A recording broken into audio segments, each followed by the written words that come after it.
Web3 with Me is a discussion-style podcast about the ins and outs of Web 3.0, hosted by Zach French, known as Off Edge in the verse. From crypto to NFTs, DAOs to DeFi, we cover the abstract philosophical promises and the new business models enabled in this new decentralized world.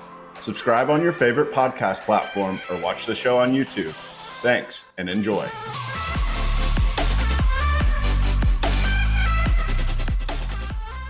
Zach French is a bar-certified attorney, and nothing expressed by Zach during Web3 with Me shall be considered legal advice. All the opinions expressed by Zach and his guests are solely their own opinions. All content in Web3 with Me is for informational purposes only. Zach and his podcast guests may maintain positions in the securities discussed during Web3 with Me. Hey everyone, thanks so much for being listeners of Web3 with Me. I want to take a few seconds to tell you about my exciting new B2B offering. It is the mission here to educate. I sincerely believe Web3 can make the world better for more people. Businesses shouldn't be left out though, so I've launched the Web3 Coach. It's a bespoke education experience designed to help your team understand how Web3 affects your particular industry or company and identify opportunities unique to Web3.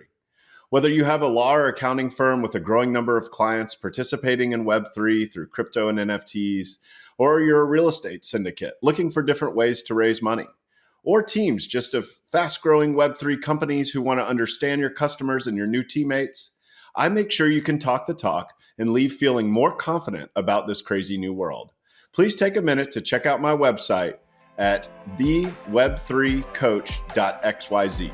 Thanks so much and enjoy the show.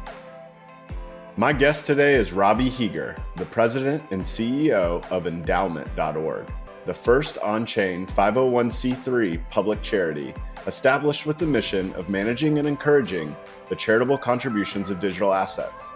Federally tax exempt under IRS Code 501c3, Endowment is built to facilitate tax-deductible donations of more than 1,000 cryptocurrencies to any nonprofit in the United States, providing philanthropic financial services to the blockchain community and introducing nonprofit organizations to the benefit of blockchain technology. Donors can give through Endowment using its donor-advised funds, community funds, and direct donations, all of which charge industry-low fees to maximize throughput to recipient organizations. For more information on how to give and receive donations via Endowment, as well as details on its ongoing efforts to become a DAO, visit www.endaoment.org. LFG, baby. Let's start vibing.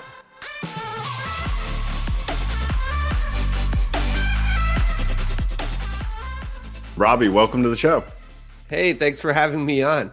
Yeah, this is super awesome. I've been very excited about this conversation. I was talking with some friends about the impact of Web3 and nonprofits. And I think your company Endowment is one that comes up most often. So this should be an interesting conversation. Well, we certainly appreciate the earned media. Oh, cool. Please continue talking to your friends about Endowment. Somebody texted me this week that they were at the Friends with Benefits Festival and that somebody had mentioned Endowment on stage. And I'm still just shocked that people think this is cool and that they want to talk to their friends about it.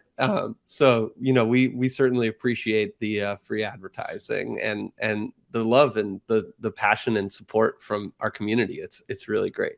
Yeah, it is. I mean, look, you're doing the good, the socially conscious, the good stuff, right? Like, I mean, it's easy to rally around somebody with kind of like pure-hearted cause, and I totally am 100% behind it myself. And so, yeah, I mean, I think during this episode, if we could take the time to let the audience understand the intricacies of what you are doing, but also how they can participate, I think it's super valuable. Because I think, there's an understanding from the people I've talked to of like, okay, they're enabling, nonprofits and impact investing and stuff like that. But like exactly how to do it, I think we could definitely enlighten a few people, because the more participants you have, it seems like you have a lot of channels for them to kind of get in there and help you guys out. So. Absolutely.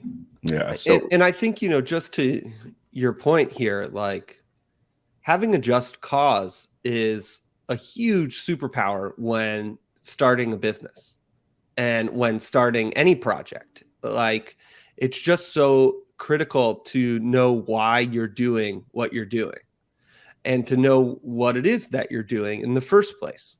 And so for us to have this clear mission of, encourage and manage the charitable giving of digital assets, period, right? Like, that's such a broad landscape to play with, but also a very, very specific motivation for everything that we do. And I think, especially when the market's, tanking and the bear is upon us, and it can be really kind of sad to open up your computer every day and just be like, man, like, my investments aren't doing well, or this industry is being brought into question about whether it should exist or not. Endowment is this gravitational force for why crypto should exist. And the number always goes up because we're only ever counting the donations that people make, and it only ever, you can't take away a charitable donation. And so I think, like, there's this very calming reality about the work that we're doing, where it doesn't so much matter what the market is doing. And we can talk a little bit about what that looks like from, like, a statistics perspective. Like, we've raised $5 million already in August. It's that's awesome, man. We raised $200,000 or something like that in August of last year. Right? Like, bear market be damned. Like, people want to make an impact with this capital that they've got. And oftentimes they've had it for a long time. They're early entrants. They've held this crypto for years, and they bought it at cents. And now they're taking it and they're like, okay, I know I have a tax obligation and I want to offset it. And how can I do that in a way that's crypto native? How can I do that in a way that's tax smart? How can I do that in a way that helps bring nonprofits into the new technology space without scaring them away, without them being 10 years late to the party? And I really think all of those things are the main motivations for us in building Endowment. And the success that we're seeing is a result of really taking the time at the front end to come up with clear answers to what are we doing, why are we doing it, and what are the things that we're not willing to compromise on in pursuing that goal. And it's been really cool to, like, we're 2 years into this journey now at this point, and the first 2 years were not exactly like hit the ground fast paced like some of these other DeFi protocols or some of these other NFT platforms. It's kind of many years to make an overnight success, and so you spend a lot of time worrying about the setup, right? Like getting the legal entities sorted out, right? Getting the technology built in a way where it's going to build that flywheel, and that we're going to see the sort of reverberation and community participation that results in a vibrant, well-resourced, fully functional, competitive community foundation built specifically for the crypto industry. And we're just starting to get to that point, like, we're just starting to get to the full-throated vision of what Endowment should be now 2 years in. But because we have those strong values in that, like, set induction of what this should look like from the very beginning, we're sort of reaping the dividends of that now later on in our sort of startup journey. And just like, can't wait for what's to come for Endowment. And, like, we're just going to keep doubling down on these values and on this, what and why we're doing. Yeah, it helps a lot to have that clear vision as you're going to execute. Totally. I want to dig into that a little bit. What, starting from the beginning, what was kind of where were you? What was your inflection point when you decided, hey, I need to build Endowment? Yeah, I had been crypto curious for several years before starting Endowment. I had been doing what most people do in crypto, which is like taking a small amount of money that they're willing to lose and putting it into the market, YOLOing into the market. I originally got into crypto because I was working in the media industry. I was working in the digital media industry and was very curious about digital rights management, copyright protections, digital scarcity, smart contracts and their ability to facilitate, censorship resistant media networks. And we certainly have seen plenty of companies come out in that space, whether that's NFT platforms or things like LivePeer or Filecoin based storage, SIA based storage,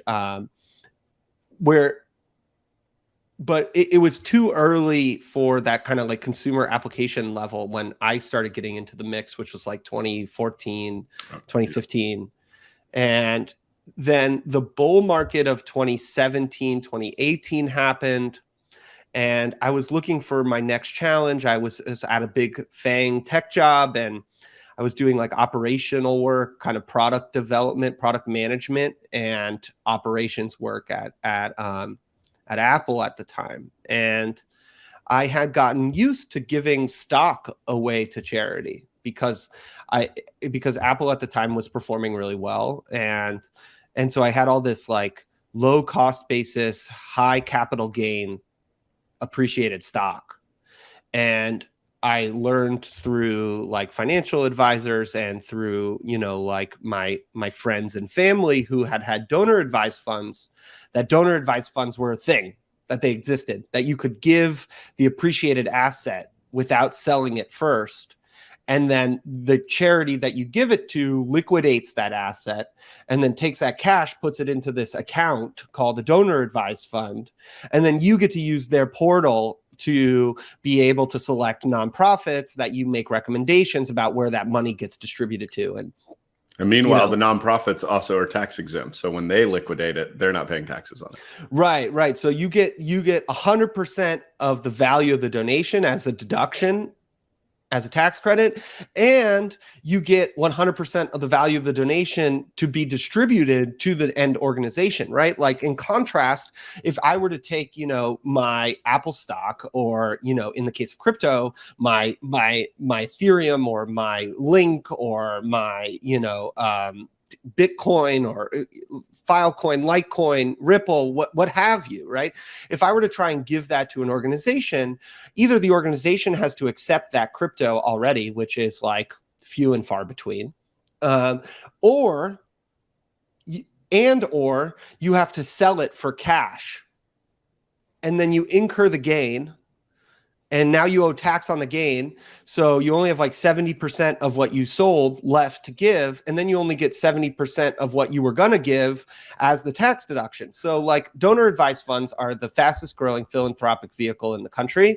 They custodian like over $170 billion in assets. And people who have large capital gains tend to offset them with donating into a donor advised fund, because what it allows you to do is to give the appreciated asset, get a deduction for the full value of the asset, wipe out your capital gain expectation, like a commitment for that asset that you've donated.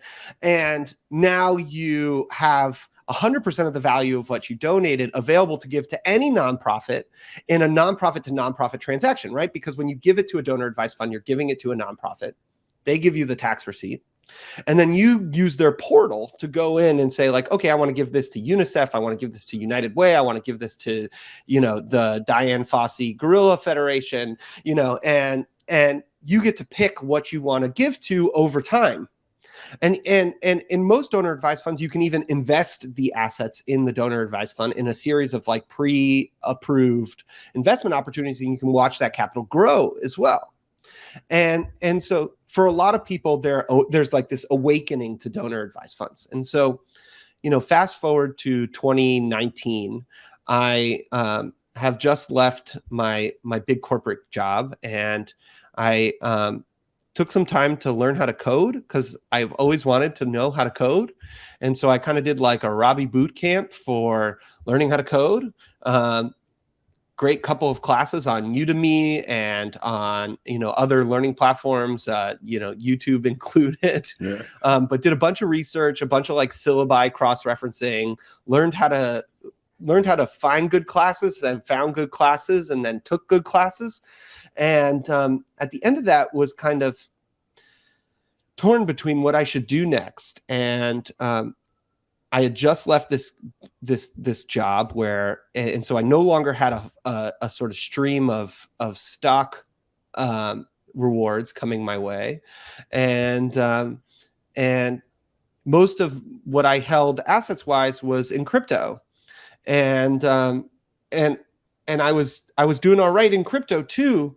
And it was like, okay, well, I want to just do the same thing that I was doing with my Apple stock. I want to do that with crypto now.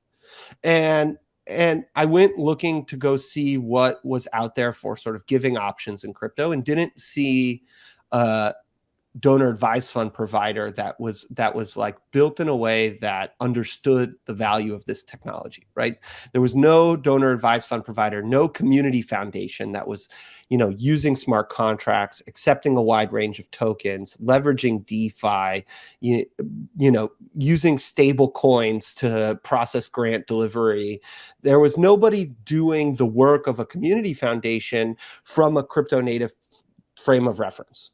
And that's when the idea for Endowment kind of popped into my head. And, I started working on a proof of concept. And in late 2019, early 2020, we did a proof of concept where we, built the smart contracts, deployed them on mainnet, licensed them to a community federation in San Francisco, where I had already had a DAF, and then used Endowment software to issue a donation to my existing DAF using that software.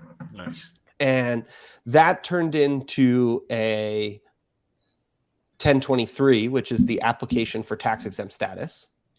And we used that proof of concept as sort of like the evidence to the government that we were a tax exempt organization, that our activities were going to be in line with the regulation, and received the tax exemption from the IRS in mid 2020, and launched to the public with just basic donor advised fund functionality, no investment capabilities, nothing special, just give us your asset, we'll liquidate it, give you a receipt, put it into a smart contract on chain as a stable coin, and then you interact with that smart contract to route the dollars, the stables in that smart contract, to a nonprofit of your recommendation.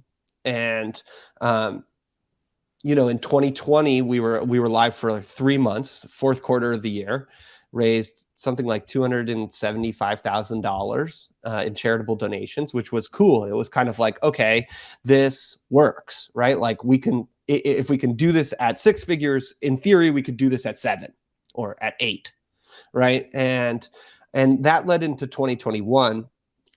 Where we started to see our first protocols and NFT artists and DAOs getting involved, where they were creating donor advised funds basically for themselves, or community field of interest funds for their community to make decisions together about how to do philanthropic giving. Mm-hmm. And that's when we really, crossed into the 7-figure territory. We got our first 7-figure gift in the spring of 2021. And then going into the sort of back half of 2021, we had a couple of really major partnerships and really major moments that put us on this pathway to where we are today, which is, most importantly, we were fiscal sponsor to the Constitution DAO, and facilitated the KYC effort at Sotheby's, and were the auctioning party on the Constitution, and helped translate that DAO's activities into real world compliance. Sorry to interrupt. For those that aren't familiar with Constitution DAO, could you give us the 3 sentence? Oh, sure, yeah, summary? Sure. One of 2 remaining privately held copies of the Constitution was up for auction at Sotheby's last fall.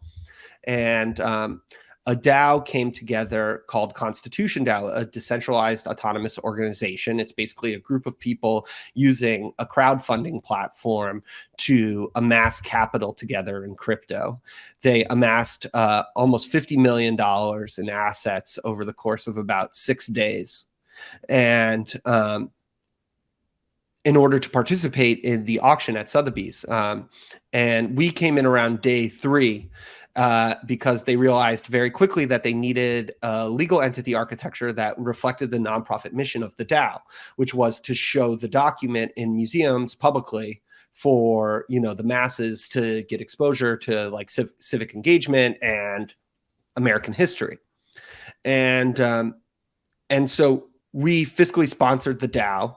Was the first fiscal sponsorship of a DAO in the US that we were aware of, and basically facilitated the know your customer and anti-money laundering requirements of Sotheby's in order to participate in the auction on behalf of the Constitution DAO. And then we were able to be the bidding entity at the auction. The document went for $41.3 million to billionaire Ken Griffin.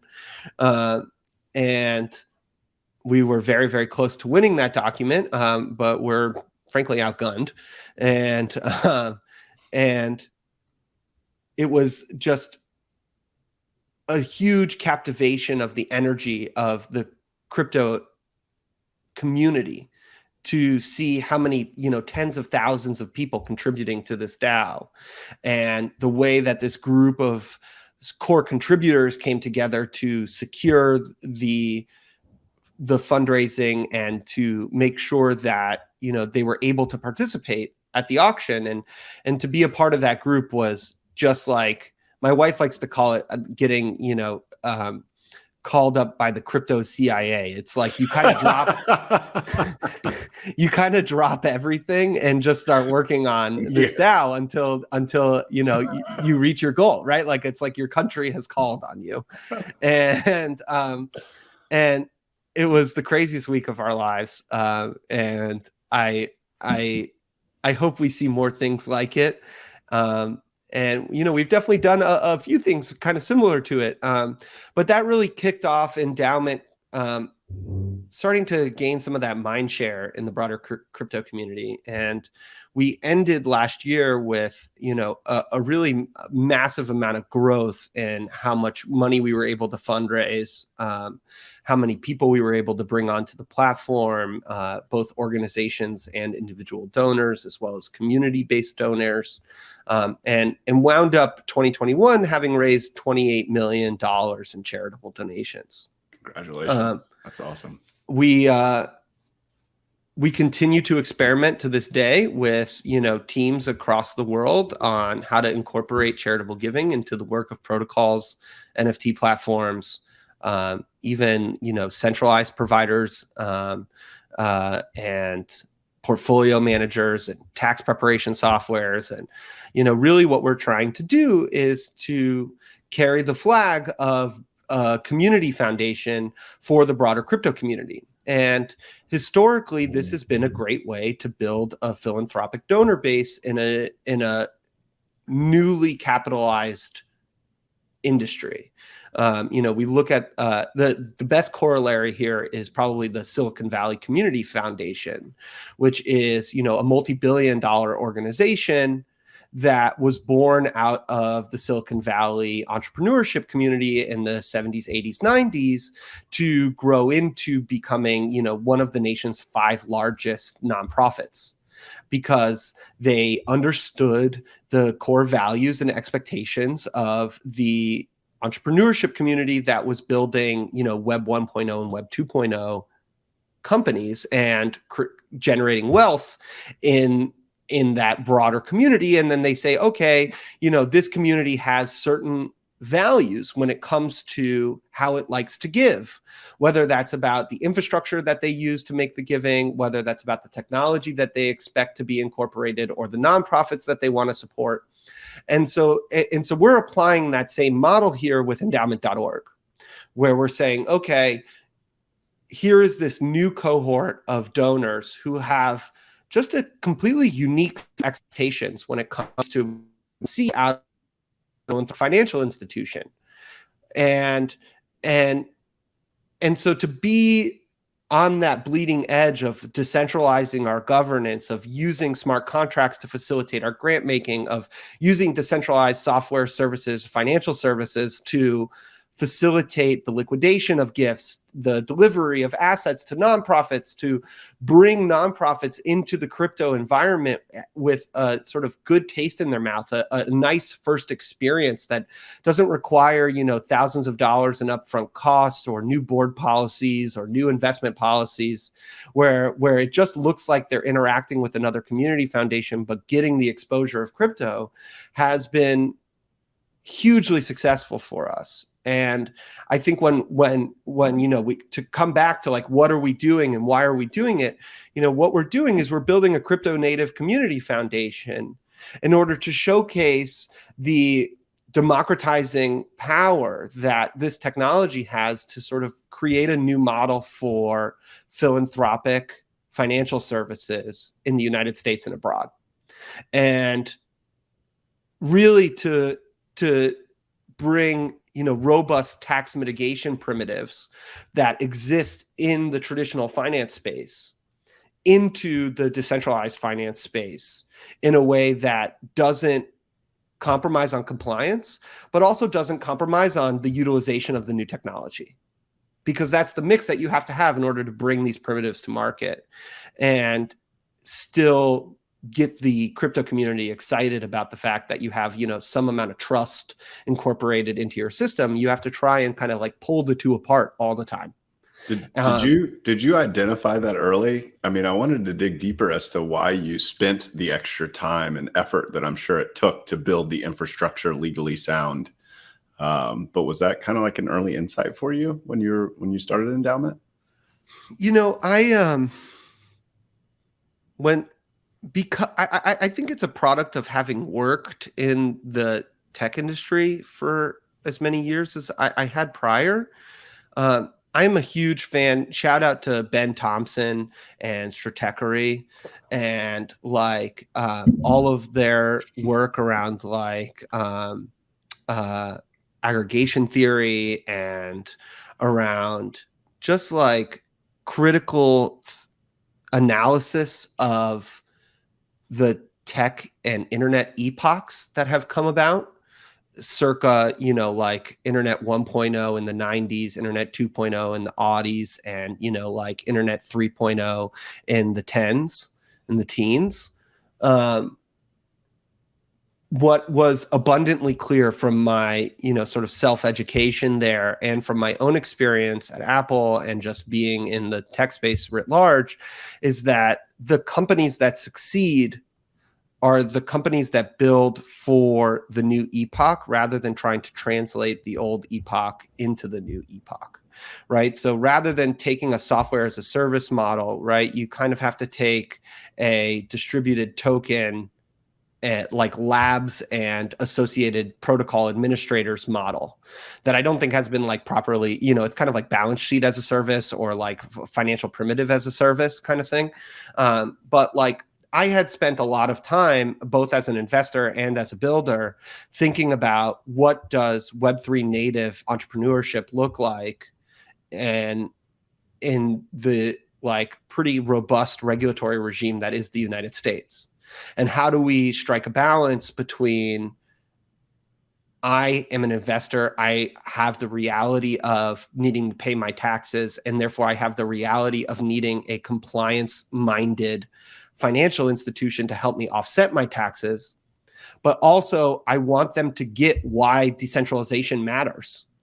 And I want them to get what's new and exciting and interesting about this new technology that can have impacts on the health and effectiveness of a community foundation and of the broader philanthropic industry at large.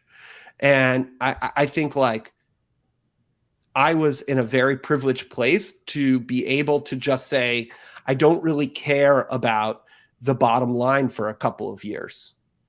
right? Like I care about setting the values, the brand tone, the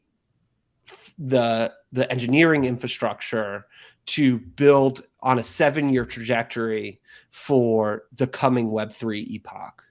And so that giving myself that permission and being in that place of privilege where that was, sort of financially possible, I think led to different outcomes for Endowment and its strategy versus some of the other players in the space and the work that they're doing to try and translate traditional financial philanthropic primitives, which is a mouthful, but like charitable giving in the old world into charitable giving in this world.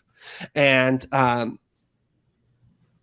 what a blessing it was to be able to move from those first values, because from those first principles, because I think like we're so uniquely positioned to do something different than what others are doing here in this space, and to do something that falls more in line with the like more experimental components of DAO formation, of distributed governance, of token-based incentivization, of smart contract-based engineering.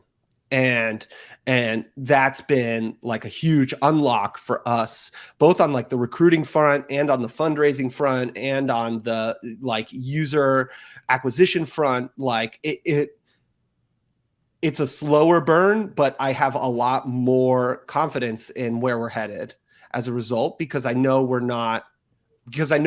we're skating to where the puck is going, rather than trying to fit a square peg in a round hole.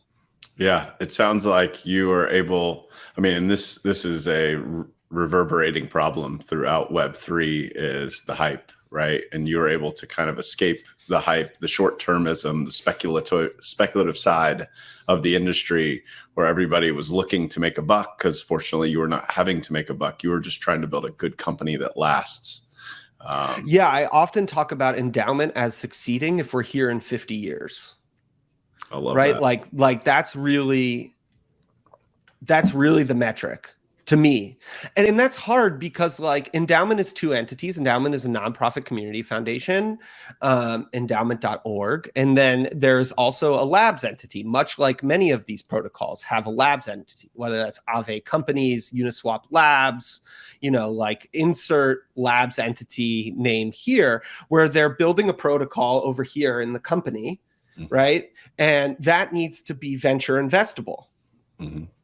But then they have the protocol over here that needs to be, long lasting, healthy, and, here for the long term, immutable. Right. And I think that, a lot of people for this side of the equation, for the foundation, like protocol administration and maintenance side of the equation, they have the luxury of being able to go to the Bahamas or to the Swiss, and just like dissolving that entity or turning that into a DAO and like having completely different regulatory architecture on the foundation side. And we at Endowment, like our administrator entity, is critical to the success and the sort of value proposition of the protocol. And so they work more adjacent to each other, right? They are in this sort of symbiosis together, albeit as separate entities with separate goals and separate end states that they hope for. And I think that in thinking about wanting to be around for 50 years, like that's how I think about .org. And with it's a lot of context switching with .org and thinking about .tech, which is the labs entity, and thinking about, okay, what is the prognosis or sort of the way that we incur continued engineering growth and continued exposure to more and more primitives in a compliance-focused protocol, right? Versus the goal for .org of like, we want to be here for a long time, not a short time. We're not trying to burn hot and fast. And so like there's sort of competing modalities at each of the entities. And that's been a really interesting challenge as well. Yeah, that has to be very interesting. Was that a model that you picked up from the beginning, or was that kind of something you learned as you were iterating through when you were creating Endowment? We actually got really good legal advice on this front. We got lucky. Our nonprofit lawyer, both our incubator and our nonprofit lawyer were adamant that there is two separate things happening here. There's engineering work going into a protocol that is basically a generalized compliance-focused on-chain custodian, right? And that's what Endowment.tech builds. And that has value in and of itself, even if it's only being used by an administrator entity that's a nonprofit 501c3 that's focused on impact and throughput and, facilitating the charitable giving of digital assets. Mm-hmm. Right. And so from the very beginning, we incorporated two different entities. One that is the administrator, that's endowment.org. They use the protocol to offer a service that is tax exempt. Okay. Right. And then we have .tech, that is the software development entity, right? That builds this generalized, compliance focused protocol and subsequent interfaces for interacting with that protocol. And that has other applications beyond just nonprofit community foundations. And so like that's sort of where we are excited to take the tech entity while we continue to sort of build this foundation with the community foundation.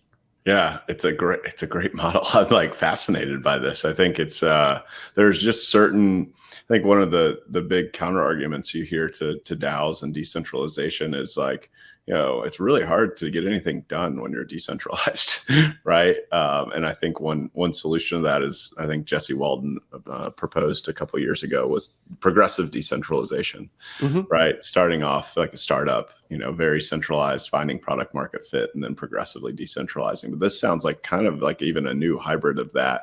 And I wonder, does that model work then for other types of DAOs as opposed to just charitable foundations? But that'd be something interesting to look into. Well, like first off, shout out to Jesse, one of my original muses, I don't know, inspirations to get into crypto in the first place. Jesse, way back in the day, started a company called Media Chain. This is before his investing days and before his, like time at Variant and A16Z. But like Jesse started this company called Media Chain that did canonicals for songs and audio, I believe primarily audio, and then CCC, which was Creative Commons coin, which was meant to be like canonicals for Creative Commons licensed media, kind of like early NFT development. And that was like maybe 2016, 2017, before that bull run. And like I saw Media Chain come out and I was like, this is it. Like, this is what's up. Like, this is so cool. And so I just in general am like a big fan of his and, Dennis Nazarov and like that whole team that have gone off to build Mirror and have gone off to build Variant and, the A16Z crypto school, like the Endowment is an application of the values that I learned from them, right? Early on in my time investing in crypto. And I think, DAOs, when it comes to progressive decentralization, are the most successful DAOs to date are progressively decentralized from a core team. And because you have to have a core group of people who can get the foundation set for a process to emerge. And like really when you think about like what a company is, like I'm a big fan of sending people the nature of the firm and like the associated sort of like takedowns of the nature of the firm in a Web3 native environment. So for anybody out there listening, the nature of the firm is like this 1930s economic paper that runs through why we build companies effectively and why it's worthwhile. And then there are a variety of different hot takes from the broader crypto community that you can find in like the A16Z crypto canon, or, you know, in the Defiance like DeFi 101 guide, I think, as well. But like, there are all these different sort of like, okay, what is the nature of the firm in a decentralized autonomous organization? And how do resources collaborate in an environment where there's sort of like trustless value transfer? And what is the value of coming together and working together? And really what happens is at first you have chaos, and you need like a core group of people to come together and you know, manage that mischief. And once that mischief is turned into processes, whether that mischief can be turned into processes from day 0 or at day 100 or at day 1000, right? As soon as you can manage it into a set of, you know, codified rules, right? Now you have an opportunity to decentralize. And I think, like, you know, we've been called Endowment from day one, but we are just now getting to the point where we're going to hand over the election of our board of directors to a token body that's reflected as a, you know, like as the actual DAO, right? Like there's been this sort of nagging pain in my heart that like we call ourselves Endowment, and that we're yet to sort of like recognize or realize that full vision. And I think, you know, DAOs in the space get a lot of flack for not being really DAOs yet.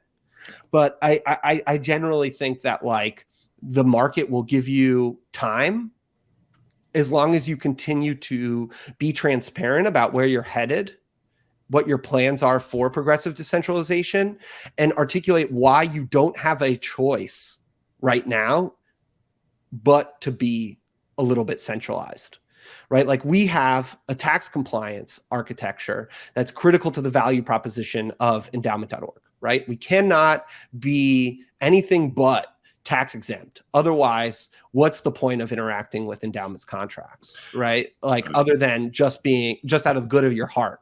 But even then, the nonprofits who want to accept cash from us, they want to know that we're compliant, and they want to know that there's a real world entity there that like is actually a tax exempt nonprofit, because it affects their compliance side too.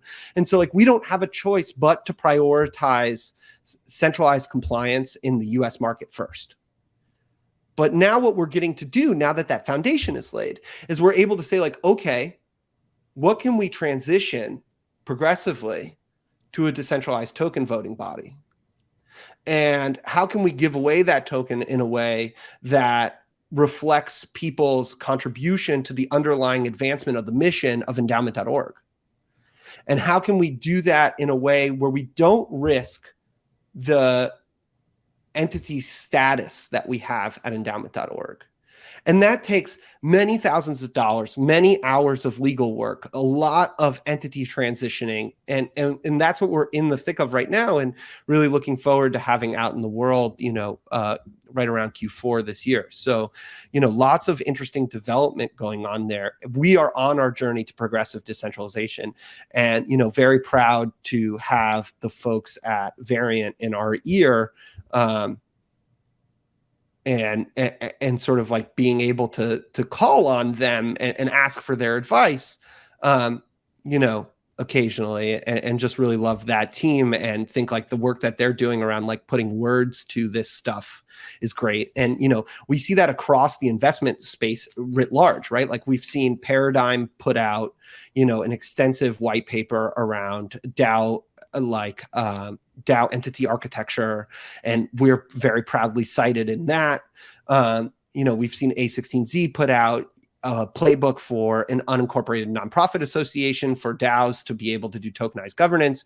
You know, we've been working with legislators and that team, as well as the team at Paradigm, to help like share what our experience has been in trying to decentralize a community foundation, a public charity, into a DAO-powered environment, and what sort of entity architecture it takes, and what bylaws, what amount of centralization is required in order to meet the US regulatory requirements of like real person fiduciaries in order to not sacrifice that tax status. It's like, this is all brand new stuff that basically nobody's done before. And there are a lot of DAO purists that are like, well, if you're not doing it from 100% DAO powered from day one, are you really doing it? And I think like technology always exists in its context. And our context is the US regulatory regime right now, and really the global regulatory regime right now. Especially as we talk about like Tornado Cash and, like the OFAC list and what everybody's trying to figure out with the action that the Justice Department put out last week, is that this technology exists in a context. And it's great to have the goal of getting to progressive decentralization. And that's arguably going to be table stakes for most people to interact with your protocol, right? That they're going to want to see that you're trying at minimum. And so what we're saying is like, we have a core financial primitive that we have to get right first. And, this is something that I was very much inspired by the folks at Compound. Like Compound went this route as well. They said, okay, first things first, let's get the primitive right. Let's get a borrow lend desk stood up. And then they said, okay, how do we hand this over to the protocols community through the comp token?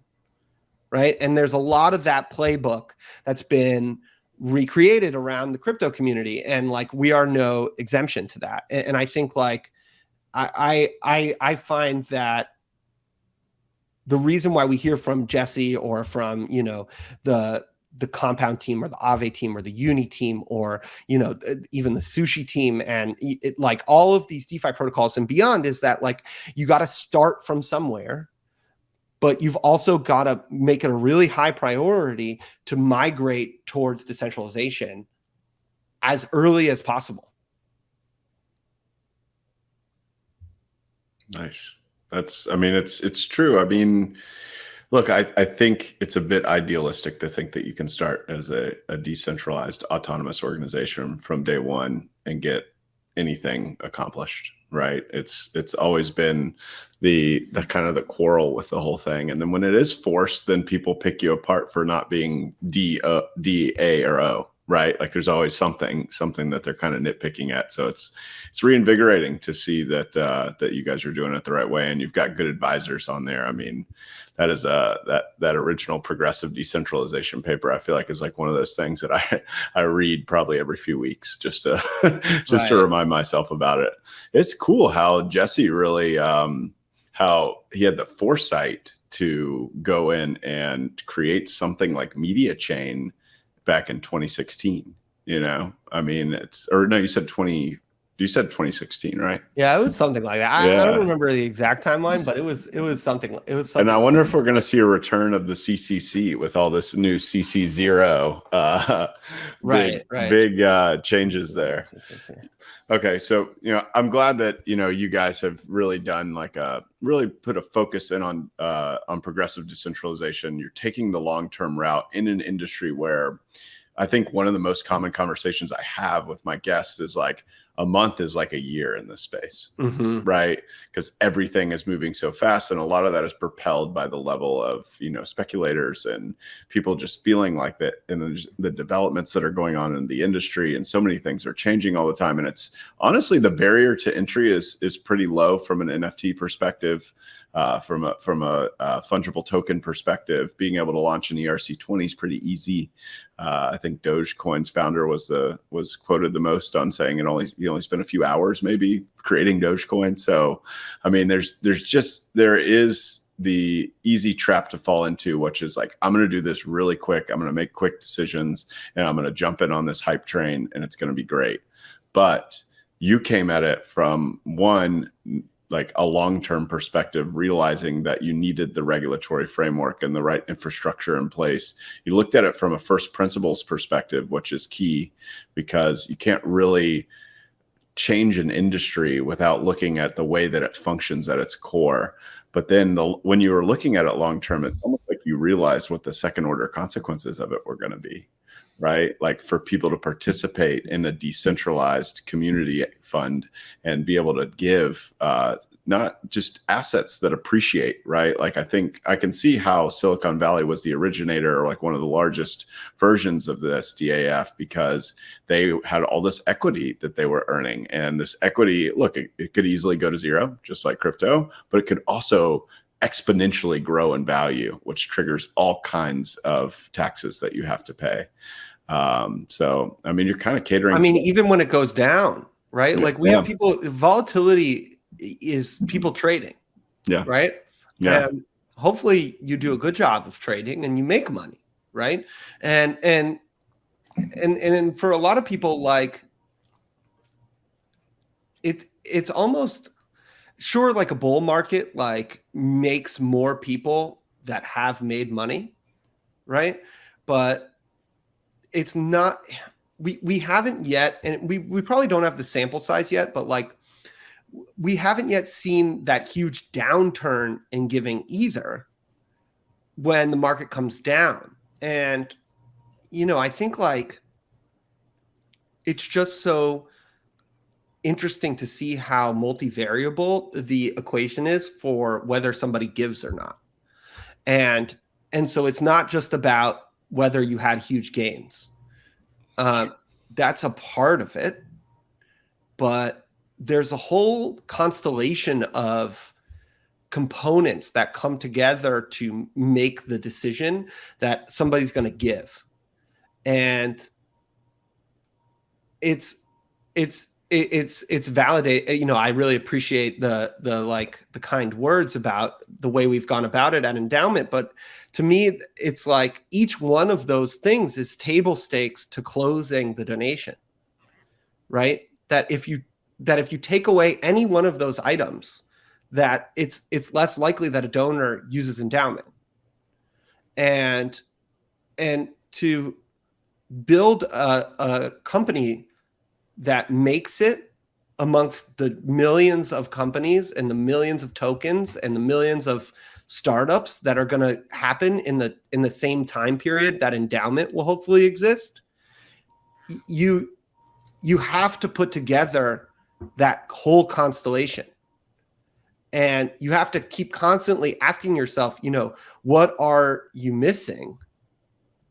What are you not thinking about that's leading to somebody to choose not to make the gift? You know, what's the feature that's missing here? What's the education piece that's not up to snuff? What's the entity architecture or, you know, like sufficient decentralization component that we haven't solved for yet? And it's like only if we get all those things right do we get to be the 0.01% of businesses that last 50 years out of an entrepreneurial boom like this. And so like you have to have that standard, both so that you earn the customer, but also so that you have the staying power. And that's like the thing that keeps me up at night probably the most, is just like, you know, thinking about that, thinking about, you know, how little room for error there is. And at the same time, how you have to be, you know, just like ready to accept failure at every corner. The life of any startup founder totally. just constant anxiety all the time. Well, you said something there that's interesting, and this was something I wanted to dig into. I know we're coming up close to time. You keep in mind, I think, what is most central maybe is the donor, right? Whoever that donor may be, a single person or an entity. Yeah.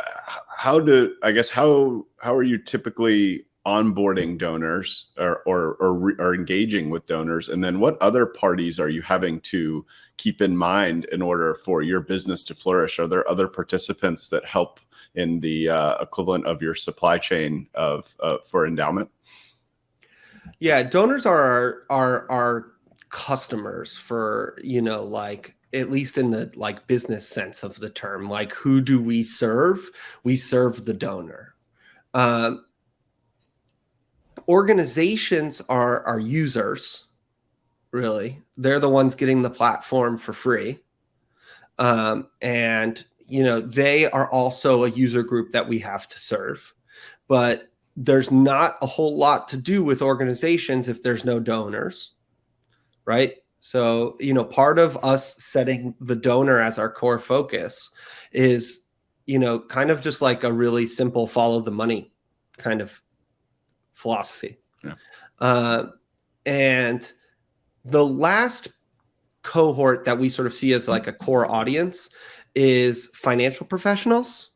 So financial advisors, CPAs, private wealth managers, family offices, the people who are hired by donors to help them think about what to do with their capital. And that includes tax preparation software companies, that includes all sorts of different service providers across the landscape. And we see them as very important to the donor funnel as well, albeit like a adjacent or sort of like indirect funnel for us to be working through.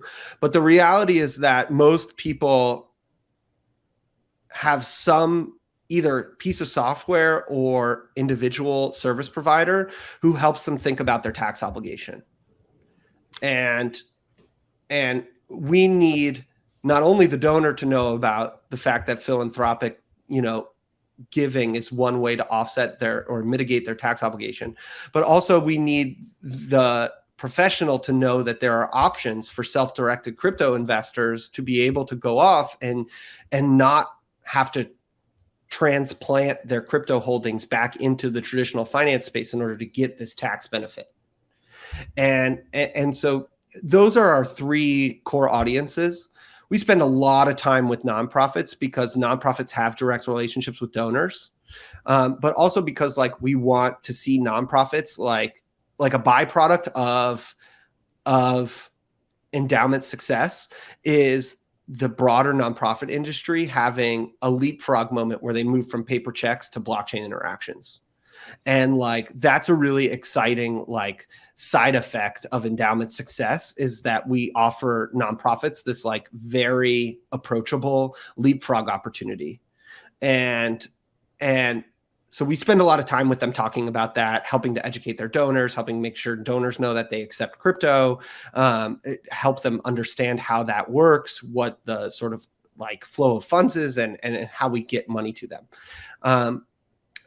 The other thing that we spend a lot of time on is donor education, partnerships outreach to try and find NFT platforms or DeFi protocols or DAO treasuries that are trying to fold in impact in some way to what they're doing and engage with them on that planning so that they can, whether it's with us or not, have some amount of social responsibility programming incorporated into the work that they're doing and into the wealth that they're creating. That's awesome. That's a great way to frame it. I know we've got a few minutes left and I have two questions to ask you. You ready for some quick fire questions, I guess? Yeah, let's do it. Yeah. All right. How do you define Web3? Web3 is, I like to call it magic internet money or Bitcoin and all of its friends. It's the internet of value. It's Web3 is really the taking of the world's things of value, whether they are digital or physical, and indexing them on public ledgers.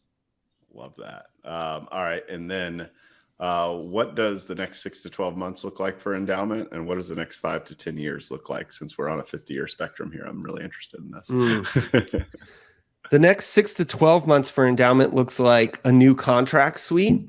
We're very excited to be rolling out new contracts this fall, as well as handing over the election of our board of directors to a token body, which we are just mere days away from sharing more information on, and really looking forward to showcasing how token-powered communities can oversee the hierarchical leadership of a nonprofit entity. And so that's what the next 6 months will look like, probably. And really the next 12 months is about thinking about, okay, we've got donor advised funds, we've got community field of interest funds. What about charitable remainder trusts? What about college savings funds? What about individual retirement accounts? What about political fundraising? What about all sorts of other kinds of compliance-focused, tax-advantaged financial primitives that are mission-driven and aligned with broader planned giving or defined contribution or sort of like social impact. Nice. It's beautiful. It's a great place to end. I appreciate your time today, Robbie. This was super enlightening for me, and I'm sure the audience will think the same thing. And I can't wait to see what happens with Endowment over the next 50 years. Yeah, fingers crossed. And thanks so much for having me on. It's always good to get up to the 30,000 foot view and just talk about what we're cooking on. I really appreciate the time. Thanks for joining Web3 with me. Make sure to follow us on YouTube, Spotify, and Apple Podcasts. Also, if you enjoyed the show, please leave us a review, as it'll help us reach more people. If you want to connect with me personally, you can find me on Twitter @offedge_. Thanks for vibing in the verse with me, and hope you'll join us next time.